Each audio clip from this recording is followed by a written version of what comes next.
అందరికి నమస్కారం. నేను మీ కిరణ్ రాయల్.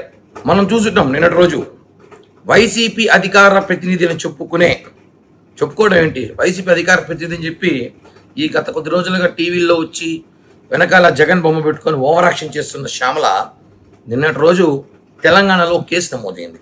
అది ఎట్లాంటి కేసు అంటే, యువకుల్ని టార్గెట్ చేసి ఏదైతే బెట్టింగ్ యాప్స్ పేరుతో బలి తీసుకుంటుందో దాన్ని ప్రమోషన్ చేయడం.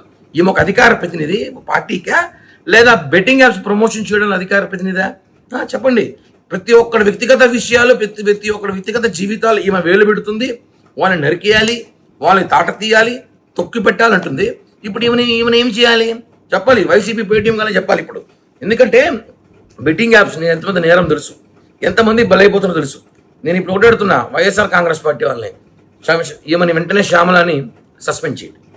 అధికార ప్రతినిధిగా ఉండే అర్హత హోదా లేదు కాబట్టి సస్పెండ్ చేయండి. ఏమిని సస్పెండ్ చేసి మాట్లాడండి, అంతేగాని ప్రతి ఒక్కరి విషయాల్లో మాట్లాడడం కాదు కదా. కాబట్టి శ్యామల సస్పెండ్ చేయాలని డిమాండ్ చేస్తున్నా.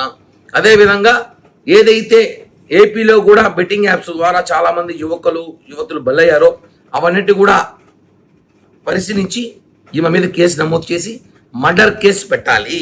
ఎందుకంటే ఇక్కడ కూడా చాలా మంది ఏపీ రాష్ట్రంలో చనిపోయారు. వాటికన్నా కూడా ఈ బెట్టింగ్ ప్రమోషన్ కారణం. కాబట్టి ఏవైతే తెలంగాణలో కేసులు నమోదయ్యాయో దానికి సంబంధించి ఈ ఆంధ్రప్రదేశ్ రాష్ట్ర వైఎస్ఆర్ కాంగ్రెస్ పార్టీకి అధికార ప్రతినిధిగా ఉందో ఈవిడ కూడా కారణం అయ్యి ఉంటుంది. కాబట్టి ప్రమోషన్ వల్ల ఈమెను చూసి ఇన్స్పైర్ అయ్యి చాలా మంది ఇన్స్పైర్ అవుతారు. ఇన్స్పైర్ అయ్యేలాగా ఏమో చెప్తుంది కదా, ఇన్స్పైర్ అయ్యి బెట్టింగ్ లాపాడి చాలా మంది ఆస్తులు పోగొట్టుకొని ప్రాణాలు తీసుకుని సైతం చూసుకుంటాం. కాబట్టి ఈమె సూక్తులు, ఈమె ప్రవచనాలు అందరూ చెప్తుంటుంది చాలా వరకు.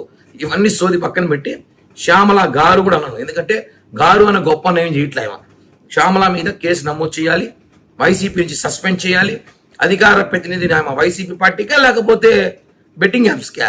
కాబట్టి ఆమె మీద చర్యలు తీసుకోవాల్సిందిగా ఏపీ పోలీసుల్ని కోరుతున్నాను.